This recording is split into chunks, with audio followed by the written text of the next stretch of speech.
EPS 95 minimum pension, 7,500 रुपये pension subsidy, EPFO, Modi सरकार और गुस्साए पेंशनर्स आपके पेंशन योग्य वेतन का 1.16% और जहां लागू हो वहां न्यूनतम 1,000 रुपये की पेंशन के भुगतान के लिए सब्सिडी यानी सालाना 900+ करोड़ रुपए। सूचन जी न्यूज, छत्तीसगढ़। कर्मचारी भविष्य निधि संगठन, एम्प्लॉयज प्रोविडेंट फंड ऑर्गेनाइजेशन, श्रम मंत्रालय, मिनिस्ट्री ऑफ लेबर और प्रधानमंत्री नरेंद्र मोदी, प्राइम मिनिस्टर नरेंद्र मोदी पर पेंशन भोगियों की नजर टिकी हुई है।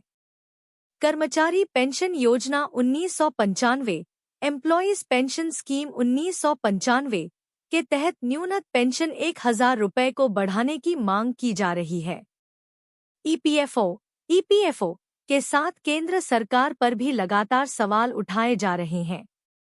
ईपीएस 95 न्यूनतम पेंशन, ईपीएस 95 मिनिमम पेंशन पर पेंशनर्स रामकृष्ण पिल्लई ने सोशल मीडिया पर एक पोस्ट साझा किया है। लिखा, पेंशन आम तौर पर नियोक्ता द्वारा भुगतान किया जाता है। क्या आपका नियोक्ता पेंशन देने के लिए तैयार है?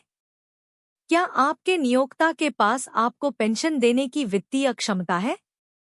कुछ नियोक्ता आज अस्तित्व में नहीं है। सरकार को निजी क्षेत्र के कर्मचारियों को पेंशन क्यों देनी चाहिए? उन्होंने सरकार को कोई सेवा नहीं दी है। फिर भी सरकार पेंशन फंड में योगदान दे रही है और 1 सितंबर 2014 से केवल 1,000 रुपये प्रति माह की न्यूनतम पेंशन दे रही है। न्यूनतम 1,000 रुपये की पेंशन के भुगतान के लिए सब्सिडी। ईपीएस पेंशन का भुगतान न तो सरकार या आपके नियोक्ता द्वारा किया जाता है, बल्कि यह आपके द्वारा महीने दर महीने किए जाने वाले आपके छोटे छोटे योगदान से बनाया गया फंड है। साथ ही सरकार का भी छोटा सा योगदान होता है। आपके पेंशन योग्य वेतन का 1.16% और जहां लागू हो वहां न्यूनतम 1,000 रुपये की पेंशन के भुगतान के लिए सब्सिडी यानी सालाना 900+ करोड़ रुपए। ईपीएस में आपके द्वारा किए गए महीनों की संख्या ही मायने रखती है। आपका नियोक्ता ईपीएफ में योगदान दे रहा है, न कि ईपीएस में। ईपीएफ का एक छोटा हिस्सा ईपीएस में चला जाता है। यह एक तथ्य है। इसलिए आपकी पूरी सेवा का ईपीएस पेंशन से कोई संबंध नहीं है, बल्कि ईपीएस में आपके द्वारा किए गए महीनों की संख्या ही मायने रखती है। ईपीएस 95 हायर पेंशन, 10,000 न्यूनतम पेंशन, गलत कैलकुलेशन पर लोकसभा में दहाड़े सांसद, मोदी सरकार पर दबाव। सुप्रीम कोर्ट के आदेश के बाद भी ईपीएफओ मनमानी कर रहा है। सांसद एनके प्रेमचंद्रन ने सुप्रीम कोर्ट के 4 जनवरी 2022 का जिक्र किया। बढ़ी हुई पेंशन का हक न मिलने, समय पर पेंशन न मिलने और प्रोरेटा कैलकुलेशन पर सरकार पर कई सवाल। सूचना जी न्यूज, छत्तीसगढ़। कर्मचारी पेंशन योजना 1995, एम्प्लॉयज पेंशन स्कीम 1995 के तहत उच्च पेंशन पर एक बार फिर आवाज उठ गई है। EPS 95 higher pension, EPS 95 higher pension को लेकर लोकसभा में केरल से रिवॉल्यूशनरी सोशलिस्ट पार्टी के सांसद एनके प्रेमचंद्रन ने केंद्र सरकार को घेर लिया है। श्रम मंत्रालय, मिनिस्ट्री ऑफ लेबर, कर्मचारी भविष्य निधि संगठन, एम्प्लॉयज प्रोविडेंट फंड ऑर्गेनाइजेशन और प्रधानमंत्री नरेंद्र मोदी, प्राइम मिनिस्टर नरेंद्र मोदी पर सीधा सवाल दागते हुए पूछा कि आखिर कर्मचारियों को उच्च पेंशन और न्यूनतम पेंशन का लाभ क्यों नहीं मिल रहा है। सुप्रीम कोर्ट के आदेश के बाद भी ईपीएफओ मनमानी कर रहा है। सांसद एनके प्रेमचंद्रन ने सुप्रीम कोर्ट के 4 जनवरी 2022 का जिक्र करते हुए कहा कि 3 बातों पर जोर दिया। बढ़ी हुई पेंशन का हक न मिलने, समय पर पेंशन न मिलने और प्रोरेटा कैलकुलेशन को लेकर सरकार पर कई सवाल दागे। सांसद ने कहा, अभी तक कर्मचारियों को पीएफ फंड से हर माह कटौती होती रही है, लेकिन पेंशन स्कीम के तहत सुविधा नहीं मिल रही है। हर बात पेंशन बढ़ाने की मांग उठती है। श्रम मंत्रालय ने भी पेंशन बढ़ाने की बात कही है। इसको बढ़ाने की जरूरत है। सिफारिशें जा चुकी है। मंत्रालय ने ओके किया है। बावजूद बिल पास नहीं हो रहा है ताकि पेंशन भोगियों को बड़ी पेंशन का लाभ मिल सके। मौजूदा समय में किसी को 3,000, किसी को 4,000 तो किसी को 2,000 तक पेंशन मिल रही है, जबकि करीब 10,000 रुपये पेंशन मिलनी चाहिए। 8,000 रुपये तक न्यूनतम पेंशन तो देना चाहिए। यह मांग सुप्रीम कोर्ट के फैसले को भी सही ठहरा रही है। पेंशन भोगियों को समय पर नहीं मिल रही पेंशन।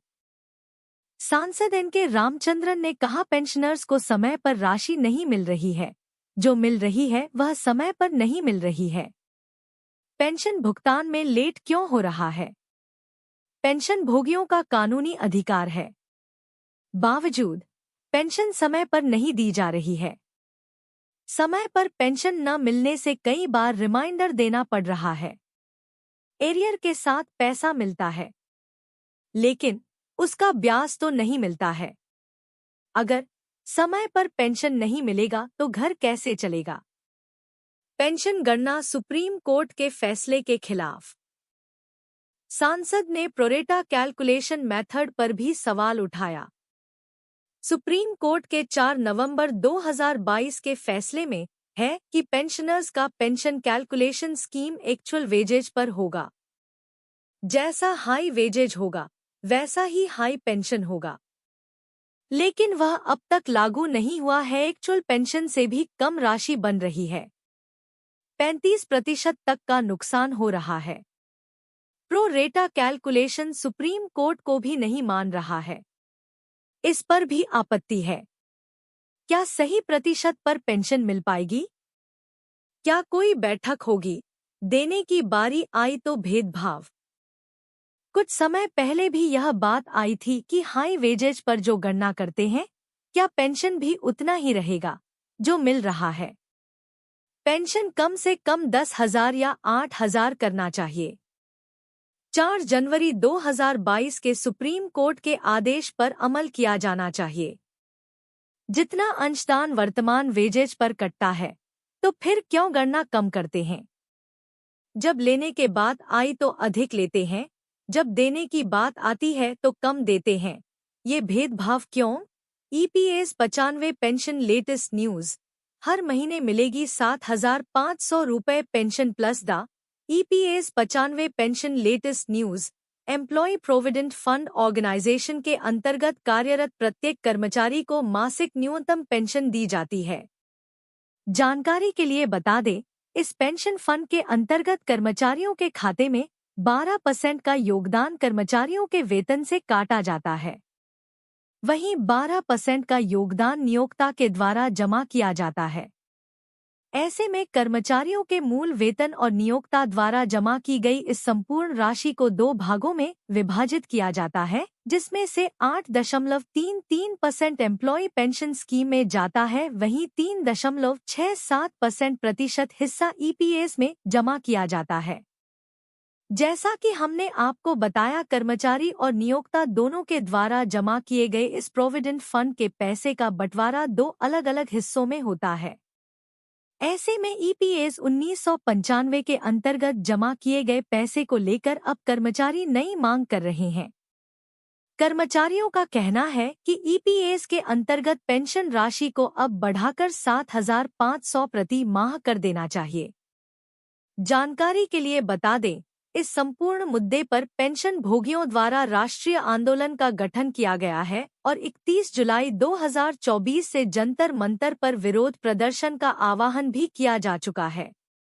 इस संपूर्ण मुद्दे पर पेंशन भोगियों ने एकजुट मांग उठाई है कि पेंशन भोगियों को अब EPS 95 के अंतर्गत प्रत्येक माह 7,500 की राशि EPS 95 पेंशन मिलनी चाहिए। क्या है EPF और EPS 95?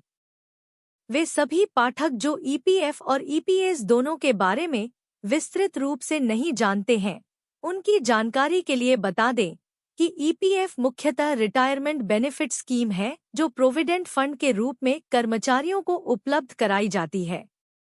वहीं ईपीएस कर्मचारियों के योगदान को ही पेंशन के रूप में उपलब्ध करवाने की स्कीम है। ईपीएस 95 के अंतर्गत कर्मचारी के मूल वेतन से काटी गई राशि को ही पेंशन के रूप में दिया जाता है। ऐसे में फिलहाल कर्मचारियों को ईपीएस 95 के अंतर्गत 1,450 रुपये की औसत पेंशन मिलती है। वहीं पेंशन भोगियों को केवल 1,000 रुपये की पेंशन इस ईपीएस 95 के अंतर्गत मिलती है। ऐसे में महंगाई दर को देखते हुए कर्मचारी लगातार मांग उठा रहे हैं कि कर्मचारियों की इस ईपीएस 95 की राशि को बढ़ाकर 7,500 प्रति माह कर देना चाहिए। 8 सालों से लटकी हुई है बढ़ोतरी की यह मांग। हाल ही में इसी मांग को लेकर देश भर के करीबन 78 लाख पेंशन भोगी राष्ट्रीय आंदोलन और विरोध प्रदर्शन की शुरुआत कर चुके हैं। पिछले 8 सालों से लगातार 78 लाख पेंशन भोगी न्यूनतम पेंशन की बढ़ोतरी की मांग कर रहे हैं, परंतु सरकार लगातार उनकी मांग को अनदेखा कर रही है, जिसको देखते हुए आखिरकार इन पेंशन भोगियों ने 31 जुलाई से जंतर मंतर पर विरोध प्रदर्शन शुरू कर दिया है। काफी लंबे समय से लटके हुए इस मामले पर सरकार लगातार निर्णय लेने से बचती रही है। ऐसे में पेंशन भोगी के संगठन ईपीएस 95 राष्ट्रीय आंदोलन समिति ने विरोध प्रदर्शन का फैसला किया है, जिसके अंतर्गत कमेटी के सदस्यों का कहना है कि जब तक उनकी मांगें पूरी नहीं हो जाती तब तक सरकार के खिलाफ सामूहिक प्रदर्शन किया जाएगा। वहीं कमेटी ने उन राजनीतिक दलों को समर्थन करने का आह्वान किया है जो इन पेंशन भोगियों की समस्याओं का हल निकालना चाहते हैं। 1,450 रुपये से 7,500 प्रतिमाह की मांग। ईपीएस 95 राष्ट्रीय आंदोलन समिति के सदस्यों का कहना है कि 1,450 रुपये की मासिक पेंशन भोगियों के लिए बहुत ही कम पेंशन साबित हो रही है। वहीं बुजुर्ग दंपतियों के लिए इस पेंशन राशि में जीवन यापन करना बहुत ज्यादा मुश्किल हो जाता है। महंगाई के इस दौर में जहां महंगाई दर लगातार बढ़ता जा रहे, ऐसे में पिछले 10 सालों से पेंशन की राशि में किसी प्रकार की कोई बढ़ोतरी नहीं की गई है। ऐसे में यह सरकार की जवाबदारी बनती है कि सरकार पेंशन भोगियों के पेंशन में बढ़ोतरी करने का महत्वपूर्ण निर्णय ले और बुजुर्गों को विभिन्न प्रकार की सुविधा उपलब्ध करवाए, जिससे वह आत्मसम्मान के साथ जीवन यापन कर सके। ईपीएस 95 राष्ट्रीय आंदोलन महासमिति के सचिव वीरेंद्र सिंह ने प्रेस के साथ वार्ता करते हुए यह बताया है कि यह सभी राजनीतिक दलों और सत्ताधारियों की जिम्मेदारी बनती है कि वह सभी पेंशन भोगियों को निश्चित मानदेय उपलब्ध कारण 1,450 रुपये अथवा 1,000 रुपये की राशि में प्रत्येक माह गुजरा करना अपने आप में एक संघर्ष हो जाता है। ऐसे में चिकित्सा सेवाएं तथा खाद्य पदार्थों पर खर्च करना दिन ब दिन मुश्किल होता जा रहा है। ऐसे में यह सरकारी समिति का फर्ज है कि वह मौजूदा पेंशन अमाउंट में बढ़ोतरी करे और इस महंगाई दर के अनुरूप कम से कम 7,500 प्रति माह कर दे। EPS 95 pension. केंद्र सरकार पर पेंशनर्स ने ऐसा कहा, आपको भी आएगा गुस्सा। सूचना जी न्यूज छत्तीसगढ़। कर्मचारी पेंशन योजना 1995, एम्प्लॉयज पेंशन स्कीम 1995 लेकर लोकसभा में लगातार सवाल उठाए जा रहे हैं। कर्मचारी भविष्य निधि संगठन, एम्प्लॉयज प्रोविडेंट फंड ऑर्गेनाइजेशन, केंद्र सरकार पर दबाव है कि ईपीएस 95 न्यूनतम पेंशन, ईपीएस 95 मिनिमम पेंशन को 1,000 रुपये से बढ़ाकर 7,500 रुपये किया जाए।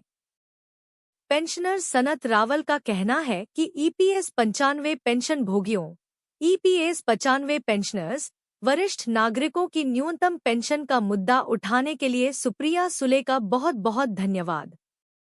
लोकसभा में लगातार पेंशनर्स की आवाज उठाई जा रही है।